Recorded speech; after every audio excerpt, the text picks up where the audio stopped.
Današnja razstava vseh posterjev 48 držav, 48 reprezentanc, ki bodo tukaj v Mariboru, je namenjena temu, da povemo, da šport ni samo šport, ampak da poveže kulturo, poveže turizem, poveže družbo, dogajanje, tudi naše uživanje, vzpostavljanje novih vezi, odkrivanje nečesa novega.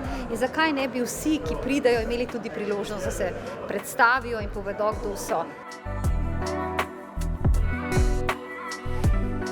Vedno bliže smo, vedno bolj se veselimo, vedno več je narejenega, vedno več je takšnih vključevalnih dogodkov, ne samo Bakla miru, ampak tudi današnja razstava, ki smo jo priča tako v Pokrajinskem muzeju kot Outdoor, ki spet povezuje 48 držav.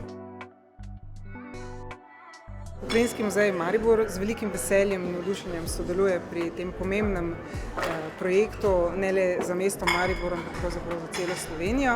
Torej, del sodelovanja predstavlja tudi izložba naše grajske kavarne, v kateri predstavljamo medalje, ki jih bodo dobili zmagovalci, in pa baklo Olimpijskega festivala Evropske mladine.